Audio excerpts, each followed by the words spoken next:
잠깐 여러분께 질문 하나 드릴게요. 오늘 하루 중에 진심으로 여러분을 걱정하고 안부를 물어본 사람이 몇 명이나 됩니까? 자식들은 돈 필요할 때나 연락하고, 친구들은 자기 자랑할 때만 만나자고 하고, 이웃들은 뒷담화 할 거리 찾으려고 관심 보이죠. 평생 남을 위해 살아왔는데 정작 내가 힘들 때 곁에 있어준 사람이 과연 몇 명이나 됐습니까? 아플 때, 병문안 와준 사람, 속상할 때 진심으로 위로해준 사람. 생각해보니 손가락에 꼽을 정도죠? 젊을 때는 인정 많은 사람이라는 말을 좋게 들었지만, 나이 들고 보니 그 인정이 독이 되고, 그 관계들이 짐이 되고, 그 사람들이 결국 내 에너지만 빼앗아 갔다는 걸 깨닫게 됩니다. 이제는 받아들여야 합니다. 노년의 진짜 행복은 혼자서도 충분히 만족스러운 삶에서 나온다는 것을요. 누구를 기다리지도 않고 누구에게 기대지도 않고 오직 나 자신만을 위한 시간. 이것이야말로 진정한 자유가 아닐까요? 오늘은 늙어 혼자 사는 게 최고 행복한 5가지 이유를 들려드리겠습니다. 혹시 지금도 다른 사람들 때문에 스트레스 받고 계시다면 이 영상이 새로운 관점을 제시해 드릴 거예요. 구독과 좋아요는 큰 힘이 됩니다. 영상을 반드시 끝까지 시청하시기 바랍니다.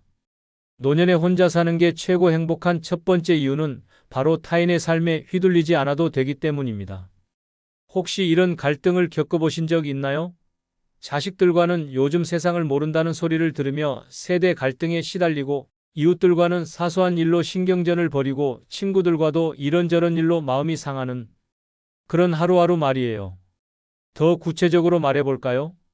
아침에 일어나서 김치찌개를 끓였는데 아들이 엄마, 이렇게 짜게 먹으면 혈압 올라가요라고 잔소리하면 하루 종일 기분이 상하죠. 그래서 다음에는 싱겁게 했더니 엄마 음식이 왜 이렇게 밍밍해졌어요? 라고 또 불평해요. 저녁에는 손자가 게임하는 걸 보고 공부 좀 해라라고 했더니 아들이 엄마는 요즘 교육 방식을 몰라요. 간섭하지 마세요라며 면박을 주고, 이런 일들이 매일같이 반복되면서 집안이 전쟁터가 되는 거예요. 친구들과 만나서도 마찬가지예요. 우리 아들은 의사야, 우리 딸은 대기업 다녀라는 자랑 섞인 이야기들 사이에서 우리 집은 별거 없는데 라며 위축되고, 누군가 새 옷을 입고 나오면 나도 뭔가 사야 하나 하는 부담감에 시달리죠. 이웃 아주머니들과도 갈등이 끊이지 않아요.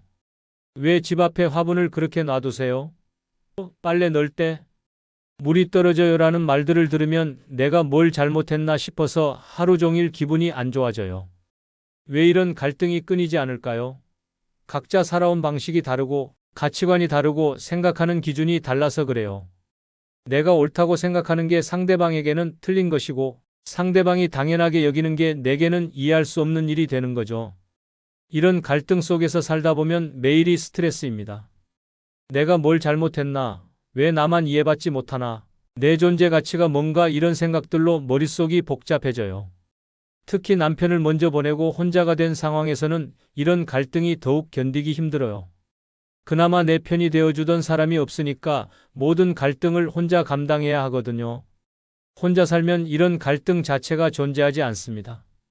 내가 어떻게 살든 뭘 하든 누구와 부딪힐 일이 없어요. 김치찌개를 짜게 끓이든 싱겁게 끓이든 누가 뭐라고 할 사람이 없고, TV를 하루 종일 틀어놔도 누가 간섭할 사람이 없어요. 77세 박모 씨의 경험을 들어보세요. 남편 떠나보내고 아들 집에서 3년 살았는데 하루에도 몇 번씩 갈등이 생겼어요.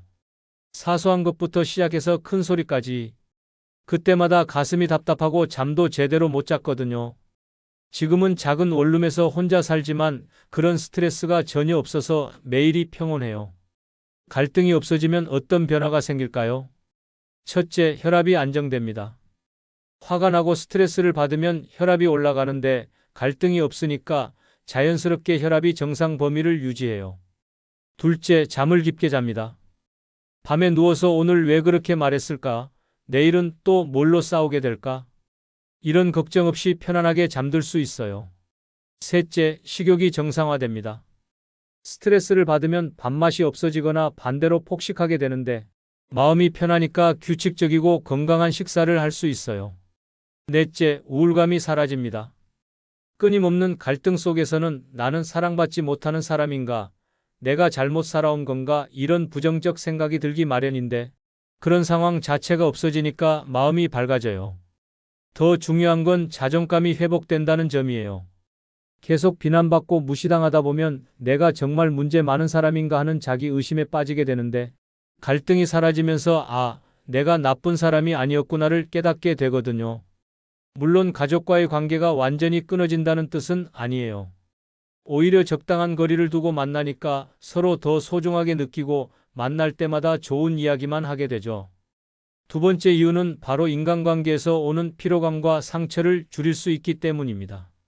관계가 피곤하다는 말 들어보신 적 있으시죠? 젊을 때는 몰랐어요. 사람들과 어울리는 게 즐겁고 누군가와 함께 있는 게 외롭지 않아서 좋다고 생각했죠. 그런데 나이가 들수록 점점 느끼게 돼요. 사람들과 만나는 게 이렇게 힘든 일이었구나라는 걸 말이에요. 왜 그럴까요? 나이가 들면서 에너지가 줄어드는 것도 있지만 무엇보다 관계 속에서 받는 스트레스가 예전보다 훨씬 크게 느껴지기 때문이에요. 젊을 때는 그냥 넘어갔던 말 한마디, 시선 하나가 이제는 마음에 깊이 박혀서 며칠씩 아프거든요. 특히 가족 관계에서 오는 피로감은 정말 심각해요. 사랑하는 사람들이니까 더 기대하게 되고, 더 실망하게 되고, 더 상처받게 되죠. 내가 이렇게 해줬는데 왜 이럴까? 가족인데 왜 이렇게 냉정할까 하는 생각들이 마음을 갉아먹어요. 자식들과의 관계도 마찬가지예요. 좋은 마음으로 조언을 해줬는데 간섭한다는 소리를 들으면 하루 종일 마음이 상하고 안부 전화를 했는데 바쁘다며 성의 없이 받으면 내가 짐이 된 건가 하는 생각이 들어요. 친구들과의 만남도 점점 부담스러워져요. 만나면 온갖 자랑 이야기와 험담으로 가득하고 누군가는 우월감을 과시하고 누군가는 피해의식에 사로잡혀 있고 그런 사람들과 몇 시간 있고 나면 정신적으로 완전히 탈진 상태가 되죠. 혼자 살면 이런 관계적 피로감을 현저히 줄일 수 있습니다. 만나고 싶을 때만 만나고 싶지 않을 때는 만나지 않으면 되니까요. 억지로 참석해야 하는 모임도 없고 형식적으로 유지해야 하는 관계도 없어요. 82세 최모 씨의 고백을 들어보세요.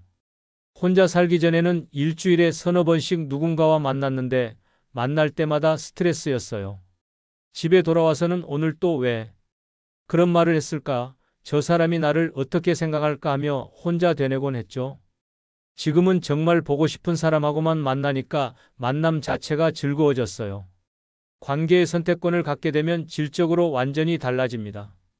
의무감으로 만나는 관계가 아니라 진심으로 만나고 싶어서 만나는 관계만 남게 되거든요. 그러면 만남의 질이 높아지고 서로에게 상처 줄 일도 줄어들어요.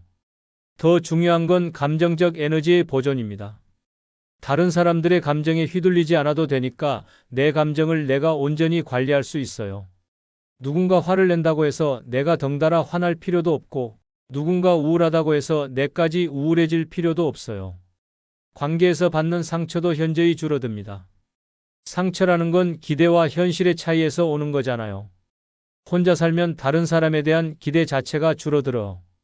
이 사람이 나를 이해해 줄 거야. 이 사람은 나에게 이렇게 해줄 거야 하는 기대가 없으니까 실망할 일도 없는 거죠. 그렇다고 해서 모든 관계를 차단하라는 뜻은 아니에요. 오히려 관계의 질이 향상돼요.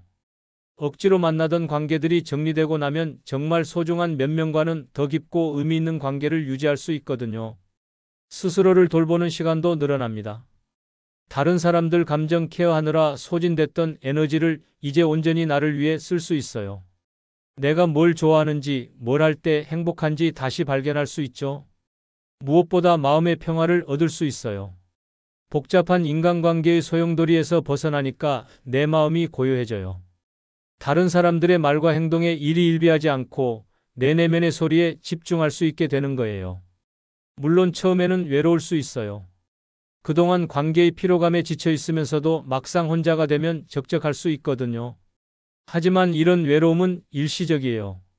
진정한 평화와 자유를 맛보고 나면 다시는 복잡한 관계의 세계로 돌아가고 싶지 않을 거예요. 세 번째 이유는 바로 남의 시선에 휘둘리지 않아 당당해지기 때문입니다. 솔직히 고백하겠습니다. 우리는 평생을 남들이 어떻게 볼까 걱정하며 살아왔어요. 이 옷을 입으면 나이에 안 맞아 보일까? 이 행동을 하면 이상하게 생각할까? 우리 집이 너무 초라해 보일까? 이런 생각들이 머릿속을 끊임없이 맴돌면서 진짜 하고 싶은 것들을 포기하게 만들었죠. 더 심각한 건 가족들의 시선이에요. 자식들 앞에서는 아직 젊다는 걸 보여주려고 애쓰고 손자들 앞에서는 멋진 할머니가 되려고 노력하고, 그런데 정작 그들이 원하는 할머니 상과 내가 되고 싶은 나 사이에는 항상 괴리가 있었어요. 동네 사람들의 시선도 부담스러웠죠. 저 할머니는 왜 혼자 다닐까? 자식들이 안 돌봐주나?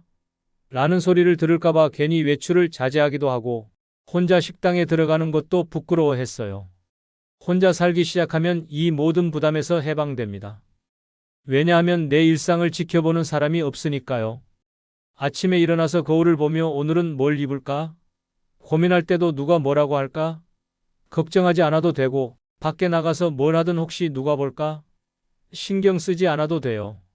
이런 자유로움이 가져다주는 변화는 정말 놀라워요. 73세 정모 씨는 이렇게 말합니다. 혼자 살기 시작하고 처음으로 컬러풀한 옷을 샀어요.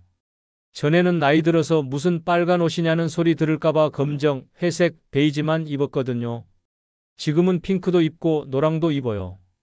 기분이 정말 좋아져요. 외모에 대한 자신감도 회복됩니다.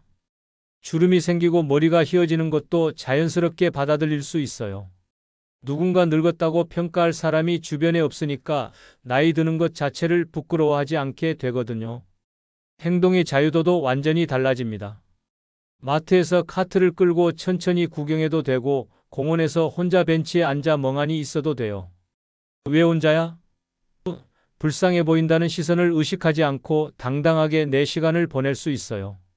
더 나아가 새로운 도전에 대한 두려움도 사라집니다. 이 나이에 무슨 이라는 말을 들을까봐 포기했던 일들을 다시 시도해 볼 용기가 생겨요. 어떤 분은 75세에 컴퓨터를 배우기 시작했고, 어떤 분은 80세에 요가를 시작했어요. 경제적인 부분에서도 당당해집니다. 가족들과 함께 살 때는 돈이 없어서 미안하다, 더 많이 벌지 못해서 죄송하다는 마음이 컸는데, 혼자 살면서 내 수준에 맞게 살다 보니 그런 부담이 사라져요. 작은 집에 살아도 이게 내 능력이고 이게 내 선택이야 라고 당당하게 말할 수 있고, 비싼 레스토랑 대신 분식집에서 혼자 식사해도 내가 원하는 곳에서 내가 좋아하는 음식을 먹는 거야 라고 생각할 수 있어요. 사회적 활동에서도 자신감이 생깁니다. 전에는 누구와 함께 가야 하나? 혼자 가면 이상하게 보일까? 걱정했던 일들을 이제는 혼자서도 당당하게 할 수 있어요. 영화관, 전시회, 강연회, 어디든 내가 관심 있으면 혼자라도 가는 거예요. 가장 중요한 변화는 내면의 당당함입니다. 남들의 평가나 시선에 의존하지 않고 내 기준으로 내 삶을 평가할 수 있게 되는 거예요. 남들이 뭐라고 하든 나는 이렇게 사는 게 좋다는 확신이 생기죠. 물론 처음에는 적응이 어려울 수 있어요. 평생 남의 시선을 의식하며 살아온 습관이 하루아침에 바뀌지는 않거든요. 혼자 식당에 들어갈 때도 어색하고 혼자 여행 갈 때도 쑥스러울 수 있어요. 하지만 이런 어색함은 금세 사라져요. 몇 번 해보고 나면 별거 아니네라는 걸 깨닫게 되고, 오히려 왜 그동안 이런 걸 두려워했을까? 하고 웃게 될 거예요. 남의 시선에 휘둘리지 않는 당당한 삶, 이것이야말로 진정한 자유로운 노년이 아닐까요? 네 번째 이유는 바로 수십 년간 얽혀있던 복잡한 인간관계의 부담에서 완전히 벗어날 수 있기 때문입니다. 상상해 보세요. 오늘 아침에 눈을 떴는데 단 한 명에게도 안부 인사를 해야 할 의무가 없다면 어떨까요? 우리는 평생을 거미줄 같은 인간관계 속에서 살아왔어요. 시댁 식구들, 친정 식구들, 동창들, 직장 동료들, 이웃들, 종교 모임 사람들. 이 모든 관계들이 복잡하게 얽혀서 우리를 갉아매고 있었죠. 각각의 관계마다 지켜야 할 예의가 있고 챙겨야 할 의무가 있고 맞춰야 할 기대가 있어요. 누구 생일이면 축하 인사해야 하고, 누구 집 경조사면 참석해야 하고, 누구 자식 결혼식이면 축의금도 준비해야 하고, 이런 관계들을 유지하는 데 들어가는 에너지가 얼마나 큰지 아세요? 정신적 에너지는 물론이고 시간, 돈, 감정까지 모든 것을 쏟아부어야 해요. 더 피곤한 건 이런 관계들이 대부분 진심이 아니라는 점이에요. 정말 좋아서 만나는 관계가 아니라 안 만날 수 없어서 예의상 유지하는 관계들이 대부분이거든요. 친정 시댁 모임에 가면 항상 긴장해야 해요. 무슨 말을 해야 할까? 혹시 실수하지 않을까? 저 사람이 나를 어떻게 생각할까? 이런 걱정들로 머리가 복잡해지죠. 동창회나 종교 모임도 마찬가지예요. 가기 전부터 무슨 옷을 입어야 할까? 누구누구가 올까? 또 무슨 자랑 이야기를 들어야 할까 하며 스트레스를 받아요. 혼자 살면 이 모든 복잡한 관계망에서 한 번에 벗어날 수 있습니다. 물리적으로 거리가 생기니까 자연스럽게 연락도 줄어들고 만날 기회도 줄어들어요. 처음에는 혹시 사람들이 나를 잊어버리는 건 아닐까? 걱정할 수도 있어요. 하지만 곧 깨닫게 될 거예요. 정말 중요한 관계는 거리와 상관없이 지속되고 형식적인 관계들은 자연스럽게 정리된다는 걸 말이에요. 78세 장모 씨의 경험담을 들어보세요. 혼자 살기 시작하고 6개월 만에 연락하는 사람이 절반으로 줄었어요. 처음에는 서운했는데 지금 생각해보니 그런 관계들이 얼마나 피상적이었는지 알겠어요. 정말 나를 걱정하는 몇 명만 남았는데 오히려 더 깊고 진실한 관계가 되었어요. 관계의 부담에서 벗어나면 시간이 정말 많이 생겨요. 전에는 누군가를 만나러 가고 전화하고 선물 준비하고 안부 메시지 보내고 이런 일들로 하루가 다 갔는데 이제는 그 시간을 온전히 나를 위해 쓸 수 있어요. 경제적 부담도 확실히 줄어들어요. 경조사비, 선물값, 모임비 이런 것들이 한 달에 얼마나 나갔는지 모르세요. 혼자 살면서 이런 지출이 없어지니까 같은 수입으로도 훨씬 여유롭게 살 수 있어요. 정신적으로도 훨씬 편해집니다. 저 사람한테 안부 인사 안 한 지 오래됐네. 이번 모임에 안 가면 뭐라고 할까? 선물을 뭘 사야 할까? 이런 걱정들이 사라지니까 머리가 맑아져요. 무엇보다 감정적 자유를 얻을 수 있어요. 다른 사람들의 감정 변화에 휘둘리지 않아도 되니까 내 감정을 내가 온전히 관리할 수 있거든요. 누군가 화를 낸다고 해서 내가 덩달아 스트레스 받을 필요도 없고 누군가 우울하다고 해서 내까지 우울해질 필요도 없어요. 관계 정리가 되고 나면 진짜 소중한 사람들이 누구인지 명확해져요. 의무감으로 만나던 사람들과 진심으로 만나고 싶은 사람들이 구분되는 거죠. 그러면 남은 관계들의 질이 훨씬 높아져요. 새로운 관계에 대한 부담도 없어져요. 이 사람과 친해지면 또 복잡해질까? 하는 걱정 없이 자연스럽게 사람들을 만날 수 있어요. 부담 없는 관계, 깔끔한 관계만 유지할 수 있는 거죠. 물론 가끔은 외로울 수 있어요. 그동안 복잡하다고 투덜댔던 관계들이 없어지고 나니 적적할 수도 있거든요. 하지만 이런 외로움은 일시적이에요. 진정한 평화와 자유의 가치를 알게 되면 다시는 복잡한 관계의 세계로 돌아가고 싶지 않을 거예요. 5번째 이유는 바로 60년 살아온 인생에서 처음 맛보는 완전한 자유를 누릴 수 있기 때문입니다. 자유라는 단어를 들으면 어떤 느낌이 드시나요? 어쩌면 우리는 평생 진짜 자유가 뭔지 모르고 살아왔을지도 몰라요. 어릴 때는 부모님 말씀에 따라야 했고, 학교 다닐 때는 규칙에 맞춰야 했고, 직장 다닐 때는 상사 눈치를 봐야 했고, 결혼해서는 가족을 위해 희생해야 했죠. 그런데 지금 생각해보니 내가 정말 원하는 대로 산 적이 언제였을까요? 항상 누군가를 위해서 무언가 때문에 내 욕구를 뒤로 미뤄왔잖아요. 혼자 사는 삶에서 마주하는 자유는 이전과는 완전히 다른 차원이에요. 이건 단순히 하고 싶은 걸 할 수 있다는 수준이 아니라 진짜 나로 살 수 있다는 근본적인 자유거든요. 시간의 자유부터 살펴볼까요? 알람 없이 자연스럽게 눈 뜨는 아침의 여유로움을 상상해 보세요. 몇 시까지 일어나야 해? 누구를 위해 뭘 준비해야 해? 이런 압박 없이 그냥 내 몸이 원할 때까지 잠들고 내 몸이 원할 때 일어나는 거예요. 75세 김모 씨는 이런 경험을 마법 같다고 표현해요. 60년 동안 시계에 맞춰 살았는데 처음으로 내 몸의 리듬대로 살아보니 이렇게 편할 줄 몰랐어요. 배고플 때 먹고 졸릴 때 자고 이게 진짜 자연스러운 삶이었구나 싶더라고요. 공간의 자유도 놀라워요. 내 집이 온전히 내 것이 되는 경험이란 거실에 요가 매트를 깔아놔도 되고 침실에서 간식을 먹어도 되고 화장실에서 노래를 불러도 돼요. 누구의 허락도 누구의 이해도 필요 없어요. 어떤 분은 거실 한복판에 화분 100개를 놓고 작은 정원을 만들었대요.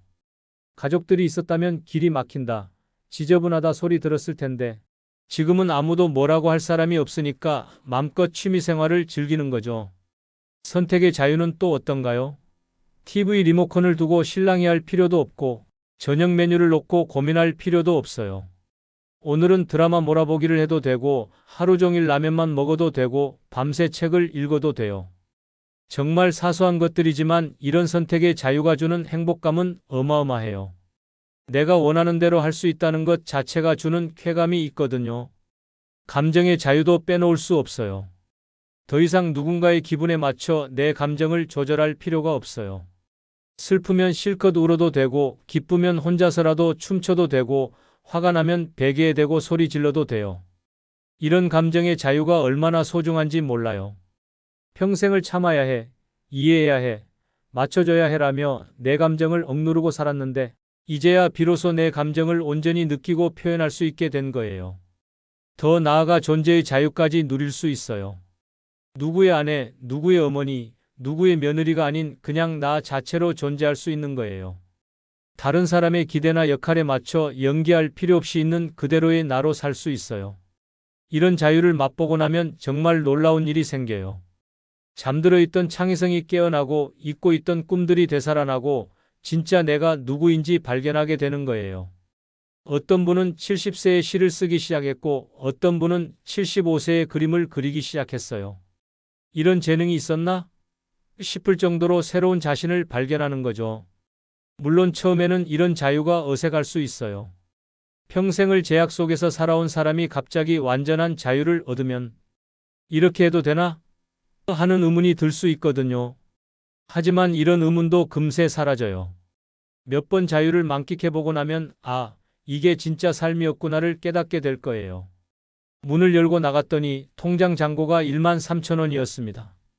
휴대폰 요금은 밀려있고 병원에서 준 처방전 들고 약국에 가기가 무섭습니다. 자식에게 전화하려다 혹시 또 돈 얘기할까 봐 조용히 폰을 내려놓았습니다. 눈은 침침하고 다리는 시큰한데 집안엔 밥보다 한숨이 많습니다. 이게 지금 대한민국 노인의 하루입니다. 무섭지만 이 현실이 바로 노년에 돈이 없을 때 벌어지는 일입니다. 황희정승은 나이는 들어도 마음이 늙지 않아야 한다고 했지만 가난 앞에선 마음이 먼저 늙습니다. 법정 스님도 가난은 부끄러운 게 아니지만 준비 없는 가난은 고통이다라고 말했습니다. 나이가 들수록 돈은 더 이상 소비의 수단이 아니라 삶의 자존심이 됩니다. 친구 생일에도 못 나가고 비싼 고깃집 간다는 말에 괜히 연락을 피합니다. 주머니가 가벼우면 입도 다치고 마음도 다칩니다. 삶의 숨통이 돈이란 줄로 서서히 내 숨을 조여오기 시작하는 것입니다. 그러다 어느 날 스스로를 세상에서 지워버리고 싶어집니다.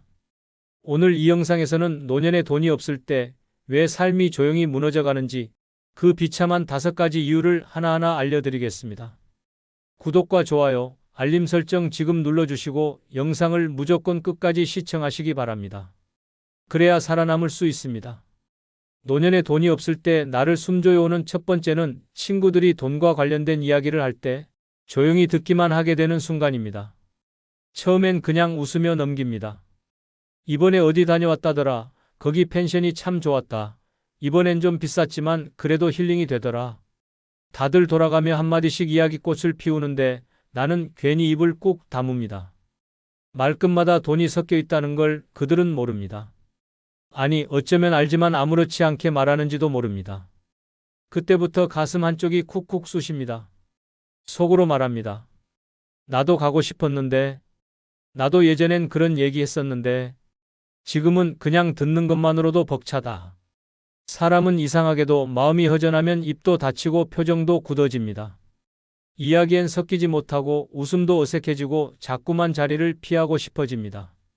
그 자리가 부러운 게 아니라 소외감을 견디기 힘든 것입니다. 나는 빠져도 되는 사람인가? 이 자리에 내가 왜 있는 거지? 조금씩 아주 조금씩 존재 자체가 투명해지는 느낌이 스며듭니다.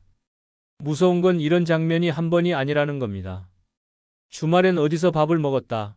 이번엔 제주도가 좋더라. 다음엔 해외도 한번 가보자. 돈이 있는 사람들의 대화는 자연스럽게 경험을 공유합니다. 그리고 그 경험에는 늘 비용이 따라옵니다. 하지만 돈이 없는 사람은 어떤가요? 경험을 나누지 못하고 기억을 꺼내지도 못하고 결국 아무 말도 못하게 됩니다. 말을 못하게 되면 점점 자리를 잃게 됩니다. 말을 잃고 관계를 잃고 결국 사람을 잃습니다. 서울 구로구에 사는 75세 박정희 씨는 한때 여행동호회에서 활발히 활동하던 사람이었습니다. 60대 중반까지는 1년에 두세 번씩 전국 방방곡곡을 다녔고 친목 모임에서는 늘 중심에 있었습니다. 하지만 남편이 병환으로 쓰러진 뒤 병원비와 간병비로 모아둔 돈이 빠르게 바닥났습니다. 그 후론 한 번도 장거리 여행을 가지 못했습니다. 모임은 여전히 있었지만 그 안의 대화가 달라졌습니다. 이번에 후쿠오카 다녀왔는데, 스위스는 물가가 너무 비싸서 고생했어. 박 씨는 조용히 고개를 끄덕이며 웃기만 했습니다. 그러다 어느 날 조용히 모임 단톡방을 나왔습니다. 친구 한 명이 전화를 걸어 왜 요즘 안 나오냐고 물었지만 박 씨는 웃으며 말했습니다. 나이가 드니까 좀 피곤하네. 하지만 진짜 이유는 대화에 낄 수 없어서였습니다. 내 얘긴 할 게 없더라. 나눌 게 없으니까. 돈이 없다는 건 단순히 경제적 제약을 의미하는 게 아닙니다. 사람들과의 연결이 끊기고 내가 있던 자리에서 슬그머니 밀려나는 일입니다. 대화에서 배제되고 모임에서 점점 소외되고 나중엔 아예 초대조차 받지 않게 됩니다. 그리고 그 공백을 뚫고 들어오는 건 깊은 고립감과 침묵입니다. 침묵은 무섭습니다. 그건 말할 게 없어서가 아니라 말할 자격이 없다는 감정 때문입니다. 내가 이 얘기를 꺼내도 되나? 나만 빠진 것 같네. 괜히 말 꺼냈다가 초라해질까 봐. 이렇게 망설이다 보면 나도 모르게 아예 침묵에 익숙해집니다. 그 순간 삶의 리듬이 무너집니다. 모임에 나가고 싶어도 안 나가게 되고 전화를 받고 싶어도 차마 못 받게 됩니다. 기쁨의 순간엔 부끄러워지고 즐거움이 있는 자리는 어색해지고 결국 사람을 피하고 세상을 피하게 됩니다. 돈이 없을 때 가장 먼저 무너지는 건 관계입니다. 그리고 그 관계의 시작점은 바로 대화입니다. 말하지 못하는 사람은 점점 투명해집니다. 그리고 노년의 외로움은 바로 그 투명함 속에서 피어납니다. 이 모든 게 시작된 건 친구들의 이야기 앞에서 그냥 조용히 웃으며 듣기만 했던 바로 그 순간이었습니다. 노년에 돈이 없을 때 나를 숨조여오는 두 번째는 손주. 생일에 용돈을 못 줄까봐 전화 한 통조차 망설여질 때입니다. 사람 마음이란 게 그렇습니다. 축하하고 싶은 날일수록 마음이 더 조심스러워집니다. 손주 생일날 달력에 빨간 동그라미를 쳐놓고도 휴대폰을 열었다 닫았다 수십 번. 전화를 걸었다가도 끊어버리고 문자를 쓰다 지우고 결국엔 내일 하자 하며 하루를 넘깁니다. 그런데 그 내일이 반복되면 어느새 그 아이는 내가 어떤 날 태어났는지도 모르는 사람이 됩니다. 내가 축하한다고 말은 해도 줄 게 없으면 무슨 소용인가. 그 생각이 마음을 짓눌러 옵니다. 예전엔 생일 케이크에 촛불을 켜주고 작은 봉투라도 하나 건네며 꼭 안아주던 사이였는데 이제는 그 아이의 사진을 보기만 해도 괜히 한숨부터 나옵니다. 내가 할아버지 할머니 만나 그냥 그림자 같은 존재가 된 것 같네. 이건 단순한 돈 문제가 아닙니다. 내가 가족 안에서 어떤 존재로 느껴지는지 그 자리에서 밀려나고 있다는 감각입니다. 사랑하는 아이에게 다가가지 못하고 축하한다는 말조차 미안해서 꺼내지 못할 때 사람은 스스로를 쓸모없는 존재로 느끼기 시작합니다. 그게 가장 무섭습니다. 충남 아산에 사는 78세 이영자 씨는 두 손주가 있습니다. 손자 생일이 다가오던 어느 날 통장 잔고가 4만 원이었습니다. 병원 진료비며 관리비를 빼면 남는 돈은 없었고 손자에게 줄 용돈도 마련할 수 없었습니다. 그냥 얼굴이라도 보러 가자는 생각을 했지만 괜히 쓸쓸해질까 봐 발길이 떨어지지 않았습니다. 결국 그날 전화도 하지 못했습니다. 며칠 뒤 딸에게 전화가 왔습니다. 엄마, 애가 생일날 전화 안 왔다고 서운해하더라.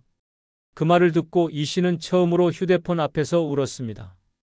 돈이 없다는 게 이렇게 마음까지 움켜쥐는 일인 줄은 몰랐다고 했습니다. 그날 이후 아이 생일엔 전화라도 꼭 걸자 다짐했지만 여전히 통화 버튼을 누르는 건 두렵습니다. 이번에도 줄 게 없는데 또 실망할까 봐. 노년에 돈이 없으면 사랑조차 위축됩니다. 표현하고 싶지만 표현할 수 없는 마음이 쌓이면 그 관계는 서서히 멀어집니다. 아이 입장에선 그냥 전화 안 온 할머니지만 그 안에는 줄 게 없어서 말을 못 꺼낸 깊은 상처가 숨어 있습니다. 더 무서운 건 이런 일이 한 번이 아니라는 겁니다. 입학할 때, 졸업할 때, 어린이날, 추석, 크리스마스. 어느 날부턴가 이 모든 날이 피하고 싶은 날이 됩니다. 전화 한 통에 담긴 축복조차 돈 앞에서 움츠러듭니다. 그리고 그 마음은 결국 이렇게 굳어집니다. 내가 사라져도 저 아이는 괜찮겠지. 나는 없어도 되는 사람인가 보다. 그 외로움은 조용히 하지만 확실하게 사람의 정신을 무너뜨립니다. 돈이 없으면 말수가 줄고 말수가 줄면 관계가 사라지고 관계가 사라지면 존재가 흐려집니다.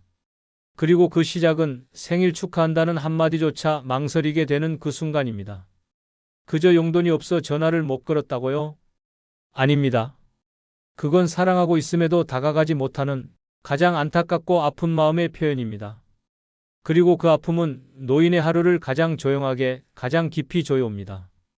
노년에 돈이 없을 때 나를 숨조여오는 세 번째는 만나고 싶은 친구나 지인이 있어도 돈 걱정 때문에 연락조차 포기하게 되는 순간입니다. 갑자기 떠오른 얼굴이 있습니다. 예전 직장 동료, 동창 혹은 같은 병원에서 우연히 친해졌던 사람. 문득 그 사람이 보고 싶어집니다. 한번 밥이나 먹자는 말 한마디가 목구멍까지 올라오지만 결국 삼켜버립니다. 왜냐고요? 밥값이 걱정되기 때문입니다. 지하철 탈 돈, 식당 가서 커피 한 잔 마실 여유조차 없을 때 사람은 보고 싶은 마음보다 지갑 걱정이 먼저 앞섭니다. 그리고 그 걱정이 쌓이면 결국 관계를 끊는 습관이 몸에 배입니다. 나이 들면 친구가 보물이다라는 말 누구보다 잘 알고 있습니다. 하지만 현실은 다릅니다. 돈이 없으면 친구조차 만날 자격이 없다고 느끼는 순간이 옵니다. 한 끼 밥값도 내기 어려운 처지에서 오랜만에 얼굴 보자는 말이 쉽게 나올 수 있을까요? 상대가 아무렇지 않게 생각하더라도 내 마음은 그렇지 않습니다. 내가 괜히 민폐 아닌가? 이번에도 얻어먹기만 하면 어쩌지? 차라리 혼자가 낫겠다는 생각이 드는 순간 마음의 문이 철컥 닫혀버립니다. 경기도 의정부에 사는 76세 조영호 씨는 군대 동기 중 유일하게 연락을 이어가던 친구가 있었습니다. 젊었을 땐 1년에 두세 번은 꼭 만나서 국밥 한 그릇에 웃고 떠들었고 연금 받은 날에는 술 한 잔씩 건네며 서로의 노후를 위로하던 사이였습니다.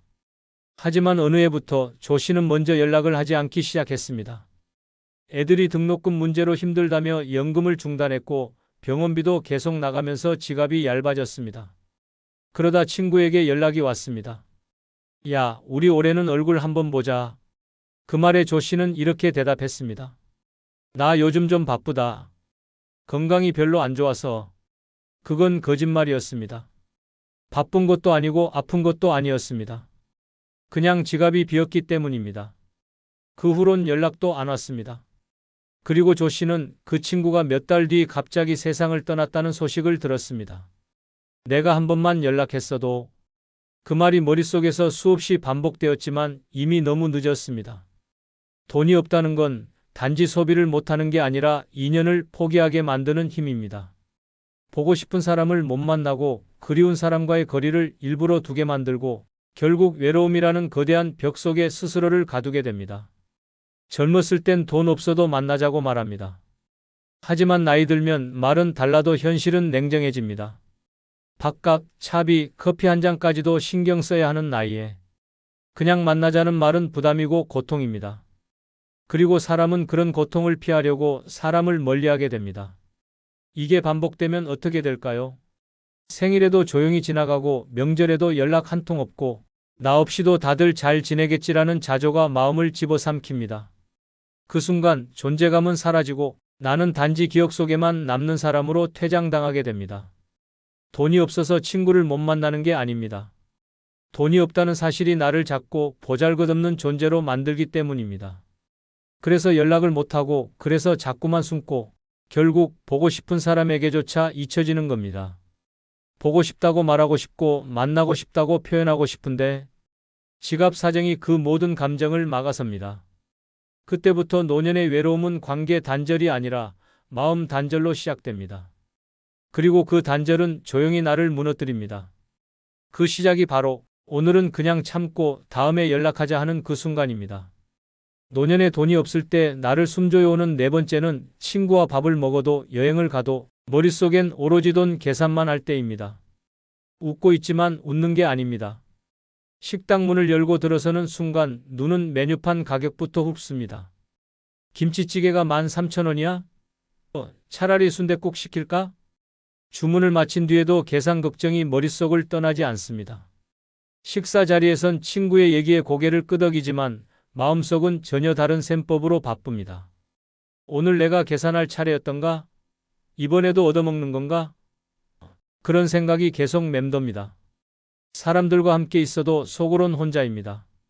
머릿속에선 지출표를 돌리며 자책합니다. 이 돈이면 며칠치 반찬 거리인데 한 달에 병원 2번밖에 못 가는데 또 줄어드네. 밥 한 끼가 미안함으로 변하고 여행 한 번이 불안으로 바뀝니다. 즐거워야 할 자리가 마음을 무겁게 짓누릅니다. 같이 가자는 말이 고맙기보단 무섭고 내가 낼게라는 말이 반갑기보단 창피합니다. 이쯤 되면 사람은 즐길 수 있는 능력 자체를 잃어버립니다. 몸은 함께 있는데 마음은 멀어지고 결국 그 자리는 다음번에도 피하고 싶어집니다. 부산 사하구에 사는 73세 이정아 씨는 5명의 친구들과 1년에 한 번씩 여행을 다녔습니다. 처음엔 모두 비슷한 처지였기에 간단한 민박에 김밥 싸서 다니는 소박한 여행이었습니다. 하지만 몇 년 새 친구들 중 몇몇이 자녀로부터 금전적 도움을 받기 시작했고 그때부터 분위기가 달라졌습니다. 이번엔 좀 좋은 데서 자자, 고기 한번 구워 먹자, 온천까지 가면 완벽하겠다. 이 씨는 따라가면서도 웃으면서도 내내 계산기만 두드렸습니다. 숙박비 7만 원, 식사비 3만 원, 교통비, 간식, 입장료. 돌아오는 버스 안에서 그는 스스로에게 말했습니다. 나는 이번이 마지막이다. 그 이후 다음 여행에선 핑계를 댔습니다. 무릎이 안 좋아서, 집안에 일이 있어서, 몸살 기운이 좀 있어서. 그 말은 전부 돈이 없어서라는 한 문장으로 귀결되는 진심이었습니다. 친구들은 몰랐습니다. 여행 도중에도 이 씨가 카페를 피했던 이유가 그 한 잔의 커피가 그에겐 3끼 식사만큼 부담스러웠다는 사실을. 돈이 없으면 마음이 조급해집니다. 밥을 먹으면서도 입맛이 없고 웃어도 웃는 게 아닙니다. 즐겁자고 나선 자리가 자존감을 갉아먹는 시간이 됩니다. 문제는 이게 한 번만 그런 게 아니라는 겁니다. 한 번의 밥자리, 한 번의 여행이 반복되면 사람은 점점 관계를 유지하는 게 고통이라는 결론을 내립니다. 그리고 그렇게 사람을 끊고 외로움에 스스로를 가둡니다. 즐거움에 집중하지 못하는 삶은 살아있어도 살아있는 게 아닙니다. 함께 있어도 외롭고 대화 속에서도 멀어진 느낌. 이건 돈이 없어서가 아니라 마음의 여유를 잃어버렸기 때문입니다. 돈 걱정 없이 사람을 만나고 돈 생각 없이 밥을 먹고 돈 셈 없이 웃으며 여행할 수 있는 날이 노년에도 가능할 거라 믿었던 그때가 그립습니다. 하지만 지금은 메뉴판을 보며 마음 졸이고 지갑을 만지작거리며 말 한마디도 조심해야 하는 그 무거운 시간이 일상이 되어버렸습니다. 밥 한 끼, 여행 한 번. 그 안에 담긴 고통의 무게는 아무도 모릅니다. 그저 혼자 삼킬 뿐입니다.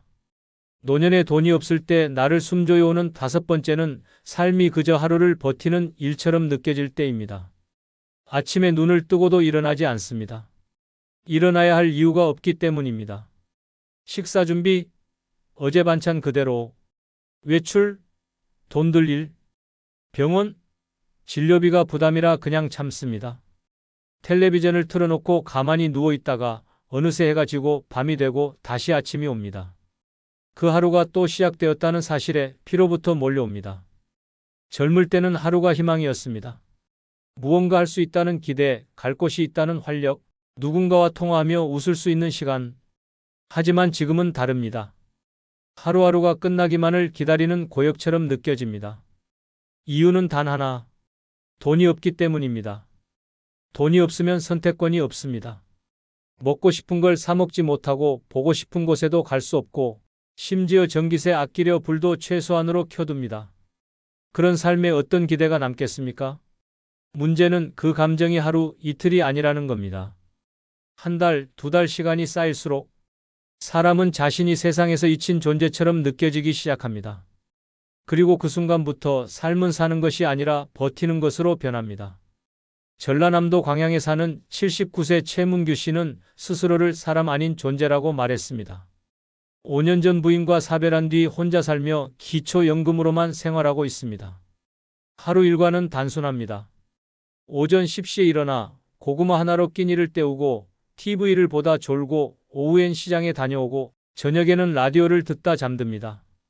말을 한마디도 안 하는 날이 대부분이고 전화벨은 한 달에 한두 번 울릴까 말까입니다. 그는 말합니다. 나는 이젠 누가 나를 찾지 않아도 익숙해졌어. 근데 이게 사는 거냐고 물으면 대답을 못 하겠어. 그냥 버티는 거지 뭐. 그가 가장 두려운 건 외로움도 병도 아니었습니다. 내가 이 세상에서 아무런 쓰임도 없이 남아있는 존재가 되는 것, 그 자체였습니다. 삶이 버티는 일이 될 때 사람은 가장 먼저 자존감을 잃습니다. 그리고 다음은 감정, 마지막은 관계입니다. 말 안 하고 지내도 괜찮아. 밥 한 끼 안 먹어도 어차피 혼자니까.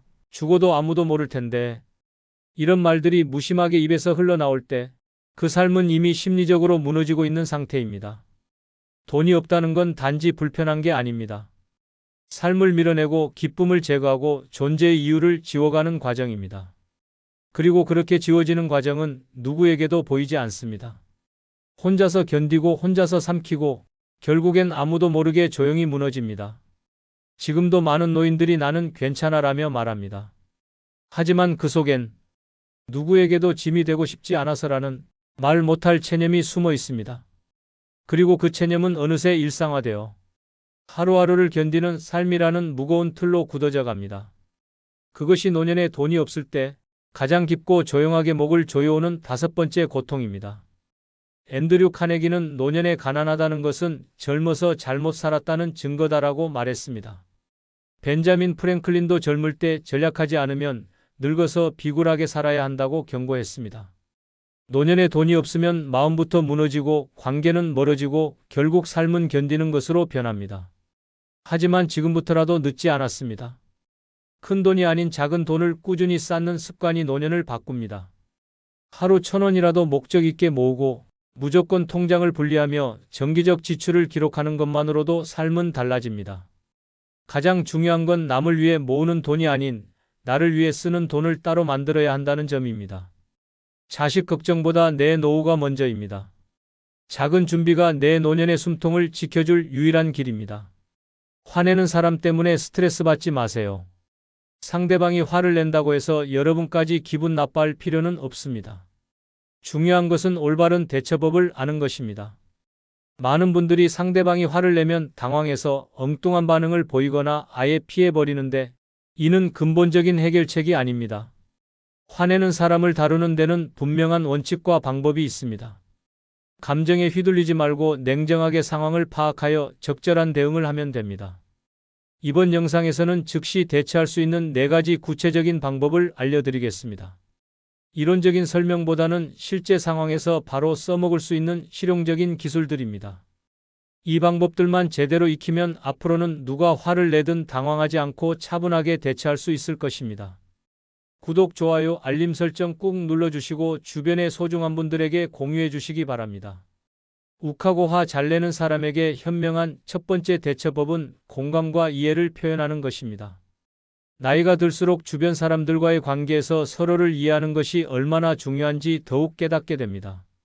특히 오랜 세월을 함께 살아온 가족이나 이웃이 화를 낼 때 무작정 맞서거나 피하기만 해서는 근본적인 해결이 되지 않습니다. 진정한 해결책은 바로 따뜻한 공감에서 시작됩니다. 많은 분들이 상대방이 화를 낼 때 왜 그렇게 화를 내느냐며 화내는 행동 자체를 문제 삼습니다. 하지만 이런 접근은 상대방을 더욱 자극할 뿐입니다. 화를 내는 사람은 자신의 감정을 인정받고 싶어 합니다. 설령 그 화가 불합리해 보일지라도 그 순간만큼은 상대방에게 충분히 타당한 이유가 있는 것입니다. 공감의 첫 번째 단계는 상대방의 감정을 그대로 받아들이는 것입니다.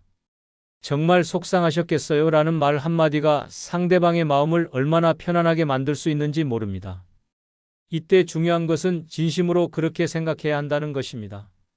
억지로 하는 공감은 오히려 상대방을 더욱 화나게 만들 수 있습니다. 예를 들어 남편이 직장에서 스트레스를 받고 집에 와서 화를 낼 때를 생각해 보세요.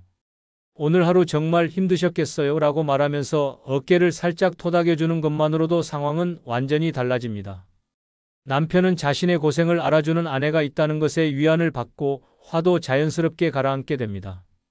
공감의 두 번째 단계는 상대방의 입장에서 상황을 이해하려고 노력하는 것입니다. 그런 상황에서는 누구나 화가 날 수 있어요 라고 말하면서 상대방의 감정을 정당화해 주세요. 이것이 바로 공감의 핵심입니다. 상대방이 틀렸다고 생각하더라도 그 순간만큼은 상대방의 편에 서서 이해하려고 노력하는 것입니다. 평생을 살아오면서 우리는 수많은 사람들과 관계를 맺어왔습니다. 그 과정에서 배운 가장 중요한 지혜 중 하나가 바로 상대방의 마음을 읽는 능력입니다. 화가 난 사람의 표정과 목소리 톤을 보면 그 사람이 얼마나 힘든지 알 수 있습니다. 이런 관찰력을 바탕으로 적절한 공감을 표현하는 것이 중요합니다. 공감을 표현할 때 사용할 수 있는 구체적인 말들을 알아보겠습니다. 정말 답답하셨겠어요. 얼마나 힘드셨을까요? 그런 기분 이해해요. 정말 속상하셨겠어요. 같은 표현들이 효과적입니다. 이런 말들은 상대방에게 나는 당신의 감정을 이해하고 있다는 메시지를 전달합니다. 공감을 표현할 때 목소리 톤도 매우 중요합니다. 평소보다 조금 더 부드럽고 따뜻한 목소리로 말하세요. 너무 큰 소리로 말하면 상대방이 부담스러워할 수 있고, 너무 작은 소리로 말하면 진정성이 느껴지지 않을 수 있습니다. 적당한 크기의 목소리로 천천히 말하는 것이 가장 좋습니다. 몸짓 역시 공감을 전달하는 중요한 수단입니다. 상대방에게 다가가서 어깨를 가볍게 토닥이거나 손을 잡아주는 것도 좋습니다. 단, 상대방이 너무 화가 나서 신체 접촉을 원하지 않을 수도 있으니 상황을 잘 판단해서 행동하세요. 만약 접촉이 어렵다면 고개를 끄덕이거나 상대방을 바라보는 것만으로도 공감을 표현할 수 있습니다. 공감을 표현한 후에는 상대방의 이야기를 더 자세히 들어보세요. 무슨 일이 있었는지 더 자세히 말해주세요 라고 하면서 상대방이 자신의 감정을 충분히 표현할 수 있도록 도와주세요. 이때 중간중간 그랬군요. 정말요. 힘드셨겠어요. 같은 추임새를 넣어주면 상대방은 더욱 시원하게 이야기할 수 있습니다. 상대방의 이야기를 들으면서 절대 해서는 안 되는 것이 있습니다. 바로 조언이나 해결책을 성급하게 제시하는 것입니다. 화가 난 사람은 당장 해결책을 원하는 것이 아니라 자신의 감정을 인정받고 싶어 합니다. 따라서 충분히 공감을 표현한 후에 상대방이 진정되었을 때 조언을 하는 것이 좋습니다. 공감과 이해의 표현은 단순히 기술이 아닙니다. 오랜 인생 경험을 통해 터득한 사람에 대한 이해와 사랑이 바탕이 되어야 합니다. 나이가 들수록 주변 사람들과의 관계가 더욱 소중해지는 만큼 서로를 이해하고 배려하는 마음이 필요합니다. 여러분의 따뜻한 공감 한마디가 상대방의 마음을 치유하고 관계를 더욱 돈독하게 만들어줄 것입니다. 욱하고 화 잘 내는 사람에게 현명한 두 번째 대처법은 침묵의 힘을 활용하는 것입니다. 60대가 넘어서면서 가족들과의 사소한 갈등이나 이웃과의 다툼에서 상대방이 큰 소리를 내거나 화를 낼 때 어떻게 대처해야 할지 막막하기만 합니다. 어떤 때는 미안하다고 사과하고 싶어도 상대방의 화가 너무 커서 입을 열기조차 어려운 상황이 생깁니다. 그런데 오늘부터는 더 이상 그런 상황에 위축되지 마세요. 침묵이라는 놀라운 지혜가 여러분의 마음을 평온하게 지켜줄 것입니다. 평생을 살아오면서 경험한 많은 갈등 상황들을 떠올려 보세요. 상대방이 화를 낼 때 우리는 본능적으로 변명하거나 맞서려고 했습니다. 하지만 그런 반응들이 과연 좋은 결과를 가져왔는지 돌이켜보면 대부분 상황만 더 악화되었을 것입니다. 화난 사람은 마치 끓는 물과 같아서 더 많은 연료를 넣으면 넣을수록 더욱 뜨거워집니다. 침묵의 첫 번째 효과는 상대방의 화에 기름을 붓지 않는다는 것입니다. 화가 난 사람은 자신의 감정을 쏟아낼 상대가 필요합니다. 하지만 여러분이 조용히 있으면 상대방은 혼자서 화를 내야 하는 상황에 놓이게 됩니다. 마치 혼자 박수를 치는 것처럼 어색함을 느끼면서 점차 목소리가 작아지고 화도 수그러들게 됩니다. 침묵의 두 번째 효과는 우리 자신의 마음을 보호한다는 것입니다. 나이가 들수록 감정적인 상처는 더 깊게 남고 오래갑니다. 젊었을 때는 금세 잊을 수 있었던 말들도 이제는 며칠씩 가슴에 남아 잠을 설치게 만듭니다. 침묵을 지키면 불필요한 말다툼에 휘말리지 않고 마음의 평화를 유지할 수 있습니다. 그렇다면 어떻게 침묵을 지켜야 할까요? 첫째, 상대방이 화를 내기 시작하면 마음속으로 천천히 숫자를 세어보세요. 하나, 둘, 셋 하면서 마음을 진정시키고 말하고 싶은 충동을 억누르는 것입니다. 둘째, 상대방의 눈을 직접 바라보지 마세요. 정면으로 시선을 맞추면 도전적으로 보일 수 있으니 살짝 옆을 바라보거나 바닥을 내려다보는 것이 좋습니다. 셋째, 손을 자연스럽게 앞으로 모으고 어깨에 힘을 빼세요. 긴장된 자세는 상대방에게 적대감을 전달할 수 있습니다. 넷째, 가능하다면 의자에 앉아서 대화하세요.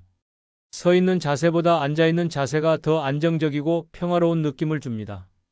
침묵을 지킬 때 가장 주의해야 할 점은 무시하는 듯한 태도를 보이면 안 된다는 것입니다. 상대방이 화를 내는 것을 듣고 있다는 표현을 몸짓으로 보여주세요. 고개를 가끔 끄덕이거나 음하는 작은 추임새를 넣는 것도 좋습니다. 이렇게 하면 상대방은 자신의 말을 무시당하지 않는다고 느끼면서도 점차 화가 가라앉게 됩니다. 침묵의 시간은 보통 3분에서 5분 정도가 적당합니다. 너무 오래 침묵하면 상대방이 더욱 답답해할 수 있습니다. 상대방의 목소리 톤이 낮아지고 말의 속도가 느려지면 화가 가라앉고 있다는 신호입니다. 숨을 고르는 소리가 들리거나 한숨을 내쉬면 침묵을 끝낼 타이밍입니다. 침묵 후 첫 마디는 매우 중요합니다. 말한 내용을 잘 들었습니다라고 차분하게 시작하세요. 이 한마디로 상대방은 자신의 이야기를 끝까지 들어주었다는 느낌을 받게 됩니다. 그 다음에는 정말 힘드셨겠어요 라며 공감을 표현하거나 어떤 부분이 가장 속상했나요 라며 구체적인 질문을 던지세요. 침묵의 힘을 활용하는 것은 단순히 참는 것이 아닙니다. 오랜 인생 경험으로 터득한 지혜를 발휘하여 상황을 슬기롭게 조절하는 것입니다. 처음에는 어색하고 어려울 수 있지만 꾸준히 연습하면 분명히 효과를 보실 수 있습니다. 여러분의 침묵 한 번이 가정의 평화를 지키고 주변 사람들과의 관계를 더욱 원만하게 만들어줄 것입니다. 욱하고 화 잘 내는 사람에게 현명한 세 번째 대처법은 물리적 거리 두기입니다. 나이가 들수록 큰 소리나 과격한 행동에 더욱 민감해지고 심장이 빨리 뛰거나 혈압이 올라가는 등 몸에 부담이 될 수 있습니다. 이럴 때는 무리해서 그 자리를 지키려 하지 말고 슬기롭게 거리를 두는 것이 모든 사람에게 도움이 됩니다. 많은 분들이 상대방이 화를 낼 때 그 자리를 떠나는 것을 도망가거나 포기하는 것으로 생각합니다. 하지만 이것은 잘못된 생각입니다. 물리적 거리두기는 상황을 더 악화시키지 않고 모든 사람의 안전을 지키는 현명한 선택입니다. 특히 상대방이 너무 흥분해서 이성적인 대화가 불가능한 상태일 때는 잠시 떨어져 있는 것이 최선의 방법입니다. 물리적 거리두기의 첫 번째 장점은 상대방에게 진정할 시간을 주는 것입니다. 화가 난 사람은 자신의 감정을 발산할 상대가 없으면 혼자서 화를 내야 합니다. 그러면 자연스럽게 자신의 행동을 돌아보게 되고 점차 마음이 가라앉게 됩니다. 마치 끓는 물에서 불을 빼면 저절로 식는 것과 같은 원리입니다. 물리적 거리두기의 두 번째 장점은 우리 자신을 보호하는 것입니다. 나이가 들수록 스트레스가 몸에 미치는 영향이 커집니다. 큰 소리나 격한 상황에 노출되면 혈압이 올라가고 심장에 부담이 될 수 있습니다. 이런 상황에서는 건강을 위해서라도 그 자리를 피하는 것이 현명합니다. 그렇다면 어떻게 자연스럽게 거리를 둘 수 있을까요? 첫 번째 방법은 잠시 화장실에 다녀오겠습니다 라고 말하는 것입니다. 이렇게 하면 상대방도 자연스럽게 받아들일 수 있고 여러분도 부담 없이 그 자리를 떠날 수 있습니다. 화장실에서 찬물로 세수를 하거나 깊게 숨을 쉬면서 마음을 진정시키세요. 두 번째 방법은 물 한 잔 마시고 올게요 라고 말하는 것입니다. 부엌으로 가서 천천히 물을 마시면서 상황을 정리하는 시간을 가지세요. 이때 상대방에게도 물이나 차를 한 잔 준비해서 가져다 주면 더욱 좋습니다. 따뜻한 차 한 잔이 상대방의 마음을 진정시키는 데 도움이 될 수 있습니다. 세 번째 방법은 잠시 바람을 쐬고 오겠습니다 라고 말하는 것입니다. 집 앞 마당이나 베란다로 나가서 신선한 공기를 마시면서 마음을 가라앉히세요. 자연의 소리나 바람을 느끼는 것만으로도 스트레스가 많이 해소됩니다. 거리를 둘 때 가장 중요한 것은 상대방에게 도망가는 것이 아니라 잠시 쉬는 것이라는 느낌을 주는 것입니다. 조금 후에 다시 이야기하겠습니다 라고 말하면서 대화를 완전히 중단하는 것이 아니라 잠시 미루는 것임을 분명히 하세요. 이렇게 하면 상대방도 자신이 무시당하지 않는다고 느낄 수 있습니다. 거리를 둔 후에는 보통 10분에서 15분 정도 시간을 가지세요. 너무 빨리 돌아가면 상대방이 아직 화가 가라앉지 않았을 수 있고 너무 오래 기다리면 상대방이 불안해할 수 있습니다. 상대방의 목소리가 들리지 않거나 조용해지면 슬슬 돌아갈 타이밍입니다. 돌아갈 때는 조용히 다가가서 상대방의 상태를 살펴보세요. 만약 상대방이 아직 화가 나 있는 것 같다면 아직 기분이 안 좋으신 것 같은데 조금 더 시간을 가질까요? 라고 말하면서 다시 거리를 둘 수 있습니다. 하지만 상대방이 진정된 것 같다면 기분이 좀 나아지셨나요? 라고 부드럽게 물어보세요. 상대방이 진정되었다면 이제 대화를 재개할 수 있습니다. 이때 처음부터 문제를 해결하려고 하지 말고 아끼는 제가 상황을 잘 이해하지 못했던 것 같습니다. 라고 말하면서 상대방의 이야기를 다시 들어보세요. 잠시 떨어져 있던 시간 동안 상대방도 자신의 감정을 정리했을 것이기 때문에 더 차분하게 대화할 수 있을 것입니다. 물리적 거리두기를 할 때 절대 해서는 안 되는 것이 있습니다. 첫째, 문을 세게 닫거나 큰 소리를 내면서 나가면 안 됩니다. 이런 행동은 상대방을 더욱 자극할 수 있습니다. 둘째, 너무 오래 돌아오지 않으면 상대방이 불안해하거나 더 화가 날 수 있습니다. 셋째, 돌아와서 왜 그렇게 화를 냈느냐며 상대방을 비난하면 안 됩니다. 물리적 거리두기는 단순히 피하는 것이 아니라 상황을 슬기롭게 관리하는 방법입니다. 오랜 인생 경험을 통해 언제 물러서야 하는지 아는 것도 중요한 지혜입니다. 때로는 한 발 물러서는 것이 두 발 나아가는 것보다 더 큰 용기가 필요할 수 있습니다. 여러분의 현명한 선택이 모든 사람에게 평화로운 시간을 선사할 것입니다. 욱하고 화 잘 내는 사람에게 현명한 네 번째 대처법은 화제 전환과 관심 돌리기입니다. 지금까지 침묵의 힘, 공감의 표현, 물리적 거리두기를 배웠다면 이제는 상대방의 관심을 다른 곳으로 자연스럽게 유도하는 방법을 알아보겠습니다. 나이가 들수록 한 가지 일에 집중하는 시간이 길어지고 화가 나면 그 감정에서 쉽게 벗어나지 못하는 경우가 많습니다.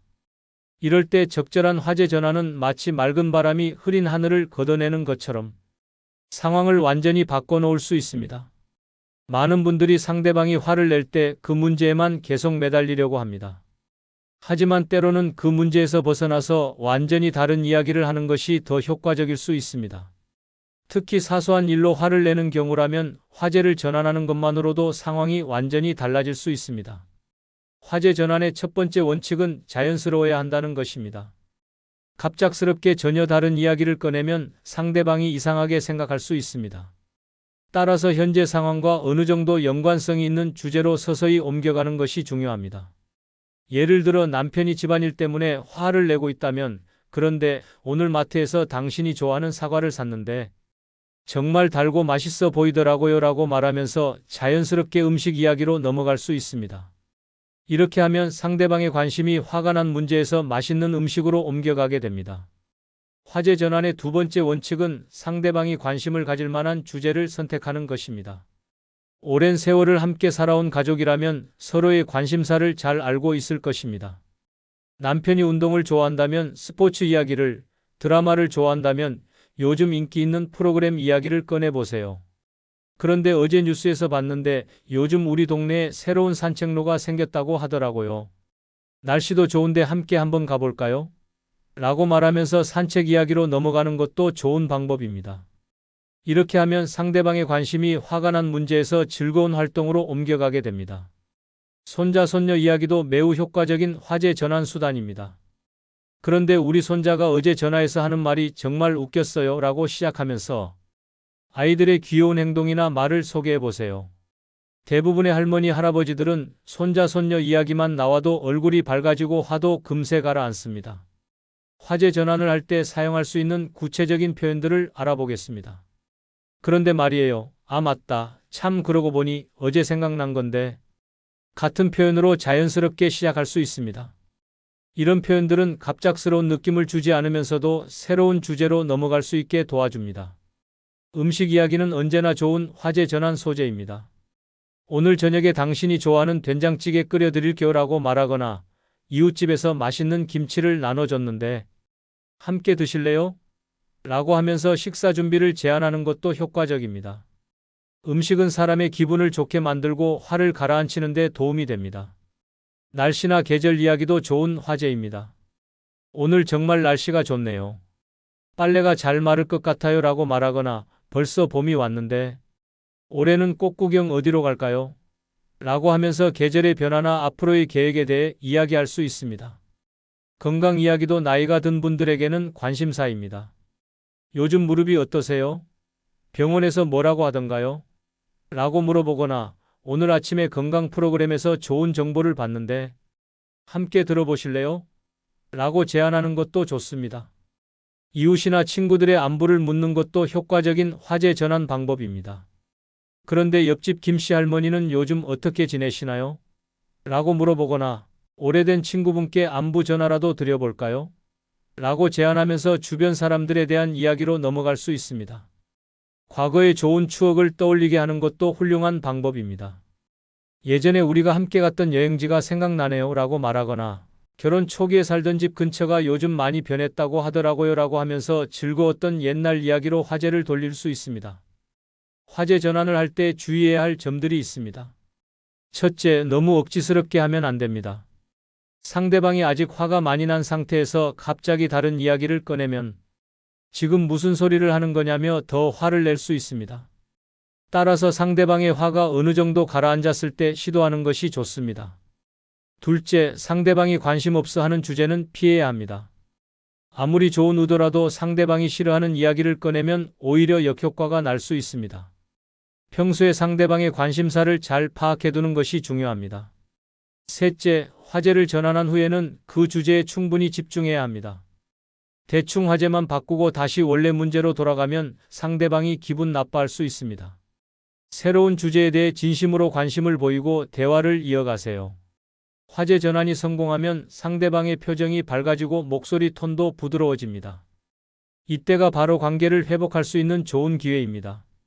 아끼는 제가 좀 서운하게 해드린 것 같아서 미안해요 라고 자연스럽게 사과하거나 앞으로는 더 신경 써서 도와드릴게요 라고 약속하면 됩니다. 화제 전환과 관심 돌리기는 상대방의 마음을 부드럽게 만드는 아주 효과적인 방법입니다. 오랜 인생 경험을 통해 사람의 마음을 읽고 적절한 주제를 선택하는 능력을 발휘하면 어려운 상황도 슬기롭게 해결할 수 있습니다. 여러분의 지혜로운 화제 전환이 가정의 웃음과 평화를 가져다 줄 것입니다. 병원에도 안 가요. 그 사람이 걱정할까봐 아픈 티도 못 낸대요. 자식들이 말려도 안 듣습니다. 마치 세상에 그 사람만 존재하는 것처럼 삽니다. 딱 하루 연락 안 됐다고 잠도 못 잤대요. 밥도 안 먹고요. 이성에 대한 집착이 삶 전체를 집어삼키는 데는 오래 걸리지 않습니다. 노년의 외로움은 허기보다 더 무섭고 그 허기를 사랑이라는 이름으로 채우려 할 때 마음은 점점 병들기 시작합니다. 처음엔 설렘이었지만 곧 의심과 불안, 통제할 수 없는 감정의 늪으로 빠집니다. 노년에 찾아온 이성적 감정, 과연 나를 살리는 감정일까요? 아니면 무너뜨리는 독일까요? 이번 영상은 노년의 이성적 사랑에 집착하면 안 되는 5가지 이유입니다. 지금부터 영상 끝까지 집중해서 시청해 주시기 바랍니다. 좋아요 지금 눌러주시면 감사하겠습니다. 노년의 이성을 사랑하면 안 되는 첫 번째 이유는 건강이 약해지면 상대방에게 모든 걸 끌려가기 때문입니다. 사랑은 서로 의지하고 배려하는 관계여야 합니다. 하지만 노년에 시작하는 연애는 시간이 지나고 몸이 약해지면 자연스럽게 주도권이 한쪽으로 쏠리게 됩니다. 특히 내가 병원에 자주 가야 하고 약을 챙겨야 하고 외출이 어려워질수록 일상의 결정권은 상대방에게 넘어가게 됩니다. 처음엔 고마웠습니다. 내가 병원 갈 때마다 같이 가주는 사람 얼마나 든든해. 약 챙겨주는 사람 하나 있다는 게 어디야. 이런 마음으로 시작한 의존은 점점 커지게 됩니다. 스스로 택시를 부르고 약국에 들르고 장을 보던 사람이 이제는 상대방의 손을 기다리고 눈치를 보고 허락을 구하게 됩니다. 그리고 2단계에 이르면 관계의 주도권은 명확하게 상대에게 넘어갑니다. 이건 단순한 배려나 도움의 문제가 아닙니다.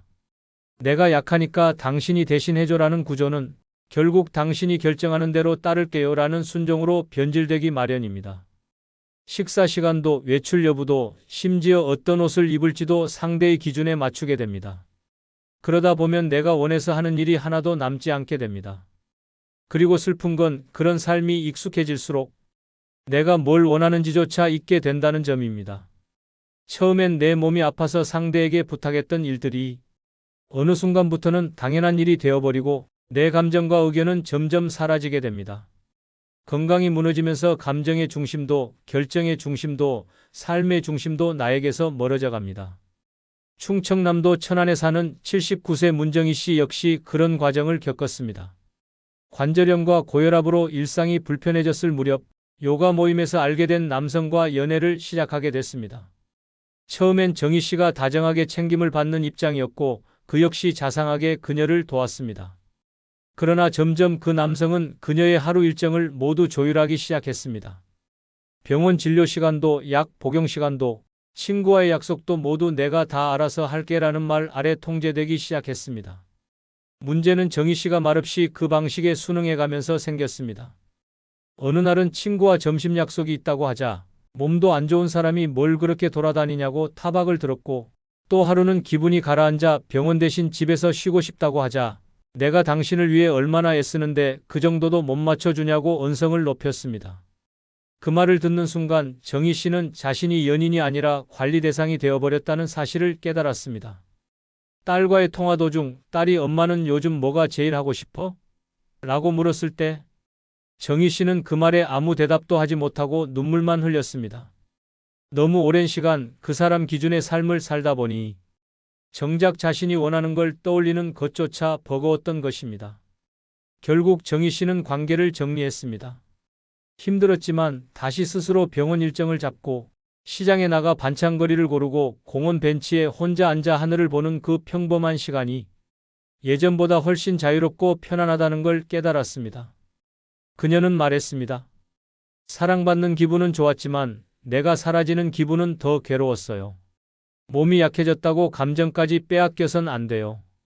내가 내 삶의 주인이라는 걸 잊지 말아야 해요. 노년의 사랑은 특별한 감정이지만 건강이 흔들리는 순간 그 감정은 쉽게 복종과 종속으로 바뀔 수 있습니다. 노년의 이성을 사랑하면 안 되는 두 번째 이유는 경제적 손해를 되돌릴 수 없기 때문입니다.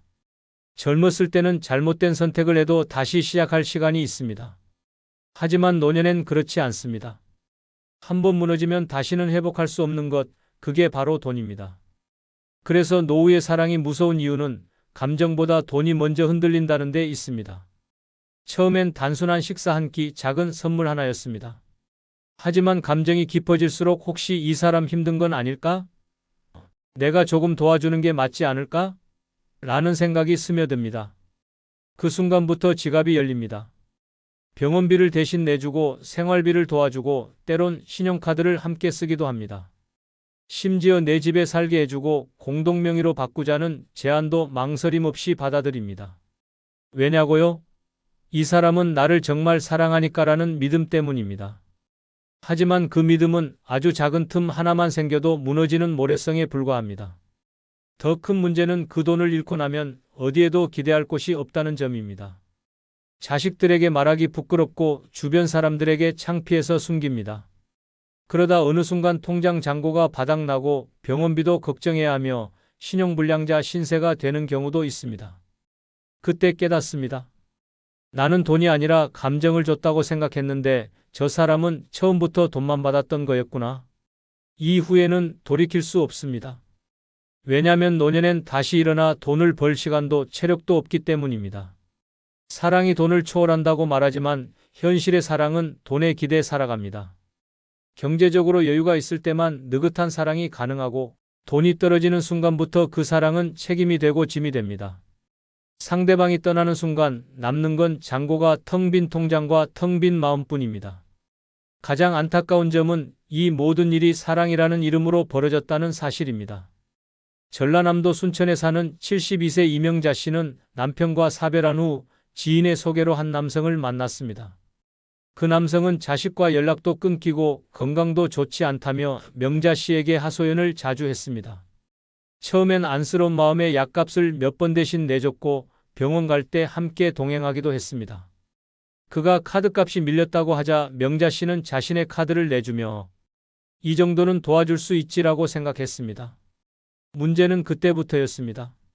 그는 점점 더 많은 금전적 요구를 했고 어느 날은 같이 살자며 명자 씨 집으로 들어왔습니다. 한 집에서 살다 보니 생활비는 전부 명자 씨 몫이 됐고 본인 연금까지 손댈 정도였습니다. 명자 씨는 고민 끝에 집 일부를 팔아 생활비로 쓰기로 결정했지만 그 과정에서 그 남성은 서류를 대신 처리해 주겠다며 공동명의를 요구했습니다. 그때까지만 해도 명자 씨는 사랑이라고 믿었습니다. 하지만 집 명의가 바뀌자 그는 돌연 태도를 바꿨고 외박이 잦아졌습니다. 그제야 알았어요. 나를 사랑한 게 아니라 내 재산을 이용하려 했던 거였다는 걸요. 명자 씨는 법적 대응을 시도했지만 이미 공동명의로 바뀐 집의 권리를 되찾기란 어려운 일이었습니다. 자식들에게 말도 못하고 홀로 병원에 입원하며 한숨을 내쉬었다고 합니다. 그녀는 이렇게 말했습니다. 내가 어리석은 건 알아요. 그런데 그때는 그 사람이 없으면 죽을 것 같았어요. 지금은 매달 받는 연금 외엔 소득이 없고 병원비조차 자식에게 손 벌려야 하는 처지가 되었습니다. 이 사례는 단순한 예외가 아닙니다. 사랑이라는 이름으로 감정이 무너지면 이성과 계산은 사라지고 맹목적인 신뢰만 남습니다. 그 신뢰는 반드시 돈을 잃고 난 뒤에야 무너집니다. 그리고 노년에는 그 손해를 되돌릴 방법이 없습니다. 사랑이 삶을 채우기보다는 생계를 무너뜨리는 칼이 될 수 있다는 것. 노년의 이성을 사랑할 때 반드시 기억해야 할 현실입니다. 노년의 이성을 사랑하면 안 되는 세 번째 이유는 연애를 시작한 뒤 오히려 건강이 더 나빠졌다고 말하는 사람들이 많기 때문입니다. 사랑을 하면 기분이 좋아지고 삶의 활력이 생길 거라는 기대는 누구에게나 있습니다. 특히 노년엔 더 그렇습니다. 무료하고 반복되는 일상 속에서 누군가와 감정을 나눈다는 건 큰 자극이고 생기처럼 느껴집니다. 하지만 안타깝게도 현실은 다릅니다. 연애를 시작한 뒤 몸과 마음이 동시에 무너지는 사람들이 의외로 많습니다. 그 이유는 단순합니다. 노년의 감정은 여유가 아니라 절실함에서 시작되기 때문입니다. 젊을 땐 설레는 감정이 있어도 일상도 바쁘고 건강도 버텨주니 감정이 생활을 집어삼키진 않습니다. 하지만 나이 들면 다릅니다. 감정에 몰입할수록 생활의 균형이 무너지고 결국 몸까지 영향을 받습니다. 처음엔 설렘이었지만 어느새 불안이 되고 의심이 되고 스트레스로 바뀝니다. 오늘은 왜 연락이 없을까? 내가 뭘 잘못한 건 아닐까? 이런 생각들이 계속 머릿속을 맴돕니다. 밤에 잠이 오지 않고 아침이 되면 식욕이 없습니다. 체중은 줄고 혈압은 오르고 위장은 예민해지고 자꾸만 피로가 쌓입니다. 무엇보다 감정이 소모되면 뇌가 지칩니다. 끊임없이 상대를 의식하고 눈치를 보고 연락 여부에 따라 하루의 기분이 좌우되면 내가 나를 챙길 여유조차 사라집니다. 식사 시간도 뒤로 밀리고 복용해야 할 약도 자주 깜빡하게 되고 정기검진도 소홀해집니다. 그러다 어느 날 몸이 확 무너지는 시점이 찾아옵니다. 문제는 그때입니다. 감정적으로도 기대고 있던 그 상대가 부담을 느껴 거리를 두기 시작하면 몸과 마음이 동시에 무너지는 순간이 오는 것입니다. 더욱 안타까운 건 건강이 나빠졌다고 하소연해도 대부분의 상대는 그 책임을 지지 않는다는 점입니다. 오히려 왜 이렇게 예민하세요? 이 나이에 왜 이러세요? 라는 말로 감정을 무시당하기도 합니다. 그러면 자존감은 더 떨어지고 관계는 불안해지고 건강은 더 나빠집니다. 이런 악순환은 결국 노년의 삶 전체를 위태롭게 만듭니다. 사람은 사랑 때문에 아픈 게 아닙니다. 그 사랑을 감당하려고 무리하면서 자기 자신을 잃어가기 때문에 병이 되는 것입니다. 누군가와 함께하면서 나를 더 챙기고 건강도 좋아지고 마음이 평온해진다면 참 좋은 사랑이겠지만 대부분의 노년 연애는 반대입니다. 내 건강을 소홀히 하고 일상을 포기하고 감정에만 매달리는 관계라면 그건 결국 독이 됩니다. 경북 구미에 사는 78세 이선영 씨는 몇 년 전 지역 복지관에서 한 남성과 알게 되어 연락을 주고받게 되었습니다. 처음엔 주 1회 함께 점심을 먹고 산책을 하며 웃는 시간이 늘어났습니다. 그런데 상대방은 점점 더 자주 만나자고 했고 연락이 조금만 늦어져도 섭섭함을 표현했습니다. 선영 씨도 상대의 기분을 맞추느라 자신의 생활 패턴을 조금씩 바꾸기 시작했습니다. 원래는 오전 9시에 일어나 아침 식사를 하고 11시에 혈압약과 당뇨약을 챙겨 먹던 규칙적인 삶이었는데 상대가 아침마다 전화를 걸어와 산책을 요구했고 점심도 무조건 밖에서 함께 먹기를 원했습니다. 선영 씨는 건강을 위해 먹던 식단도 포기하고 피곤해도 웃으며 나가야 했습니다. 문제는 여름이 되면서 시작됐습니다. 더운 날씨에도 억지로 나간 산책 후 선영 씨는 탈수 증상으로 쓰러졌고 결국 병원에 입원하게 됐습니다. 그 남성은 처음 며칠간 병문안을 왔지만 이후 연락이 줄었고 결국 아무 말 없이 관계는 끝났습니다. 선영 씨는 퇴원 후 이렇게 말했습니다.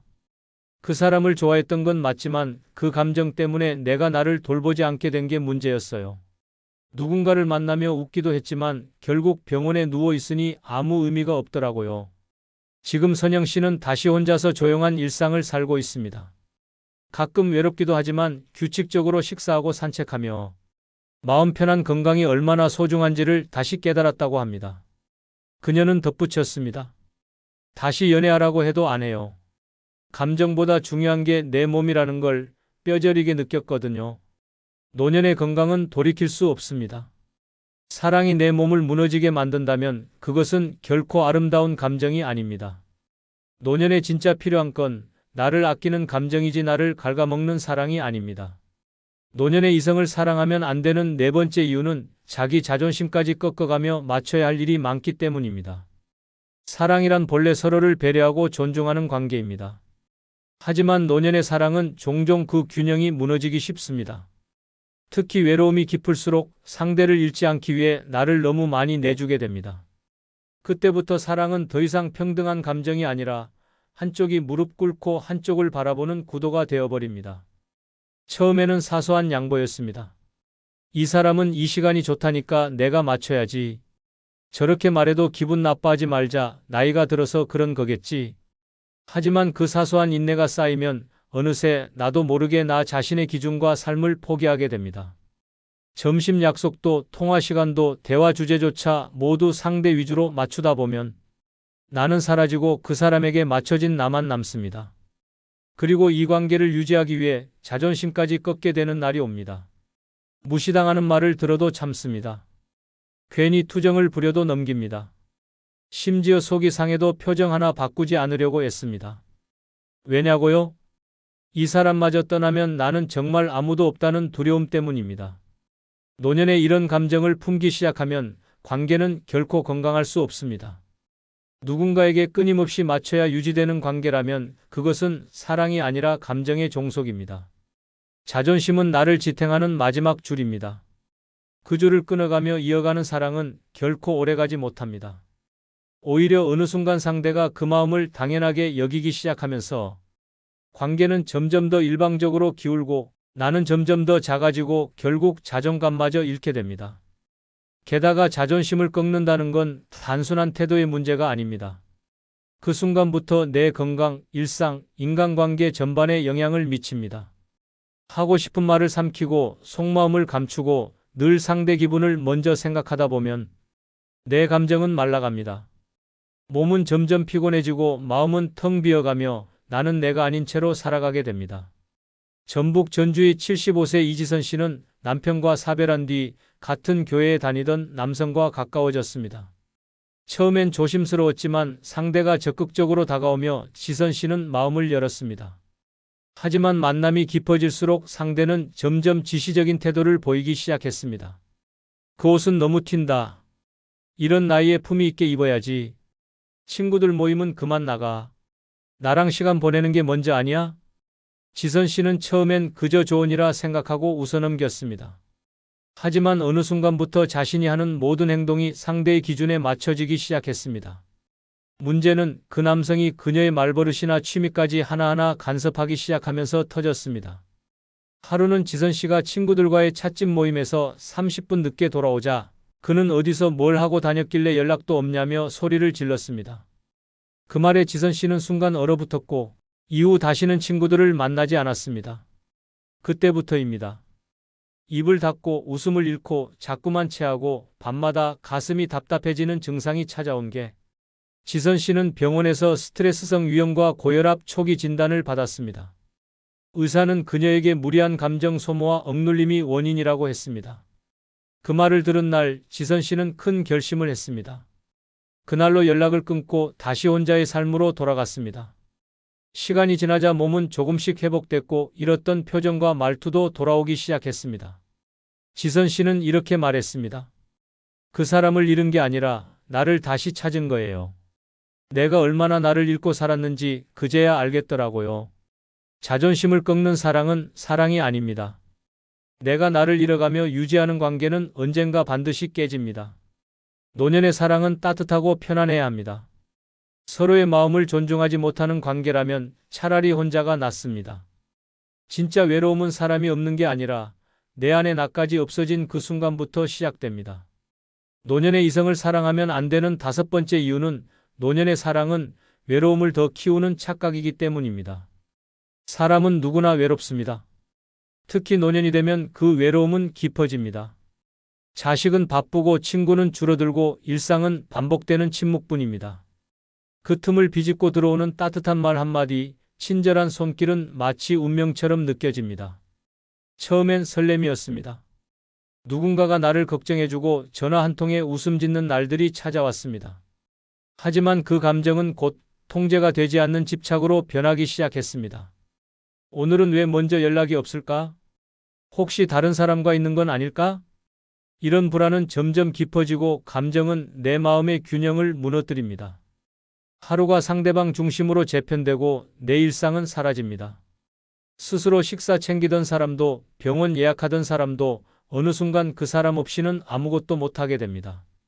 이것이 바로 의존이고 이 의존은 사랑이라는 이름으로 포장되지만 결국은 나를 더 깊은 외로움 속으로 끌어당깁니다. 사랑은 외로움의 해답이 아닙니다. 오히려 사랑이라는 감정을 빌려 외로움을 덮으려 할수록 그 감정은 더 민감해지고 더 상처받기 쉬워집니다. 노년의 사랑은 단단하지 않습니다. 수십 년을 함께 산 부부 사이도 무너지는 것이 인생인데 단기간에 찾아온 감정이 평생의 공허를 메워줄 수 있다고 믿는 건 위험한 환상입니다. 그 감정은 내가 만들고 내가 집착하며 결국 내가 무너지는 방향으로 흐릅니다. 사랑에 기대려 했던 마음은 결국 나 자신을 더 힘들게 만들 뿐입니다. 혼자여서 외로운 게 아닙니다. 감정의 균형을 잃었을 때 진짜 외로움이 시작되는 것입니다.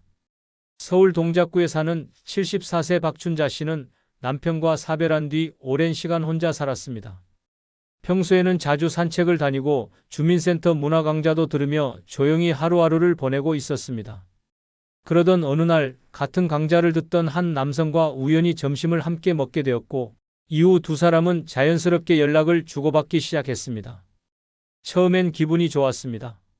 함께 시장을 보고 버스를 타고 꽃 구경도 하며 늙어서도 설렐 수 있구나 싶은 마음에 웃음이 절로 나왔습니다. 그러나 문제는 관계가 깊어지면서 시작됐습니다. 박 씨는 점점 상대방에게 연락이 없으면 불안해졌고 혼자 있는 시간이 더욱 허전하게 느껴졌습니다. 자기 자신을 위해 살아가던 시간이 점차 줄어들었고 언제부터인가 모든 행동의 기준이 그 사람이 좋아할까, 싫어할까로 바뀌었습니다. 상대는 그 변화를 감지하고 점차 거리를 두기 시작했습니다. 우린 가볍게 만나는 사이인데 왜 이렇게 예민하게 받아들이세요? 라는 말에 박 씨는 큰 충격을 받았습니다. 그날 이후로 박 씨는 불면과 식욕 저하를 겪었고 결국 정신과 진료를 받게 되었습니다. 박 씨는 눈물을 흘리며 이런 말을 남겼습니다. 난 그 사람이 있어서 외롭지 않다고 믿었는데 사실은 그 사람 때문에 더 외로워졌던 거였어요. 박 씨는 지금 다시 혼자의 일상으로 돌아가기 위해 노력 중입니다. 정기적으로 상담을 받고 다시 그림을 그리며 마음을 다잡고 있지만 그 깊이 파였던 감정의 상처는 쉽게 아물지 않는다고 합니다. 외로움을 덜어주길 바랐던 사랑이 오히려 외로움을 증폭시킨다는 것. 이것이 노년의 이성을 사랑할 때 반드시 생각해야 할 현실입니다.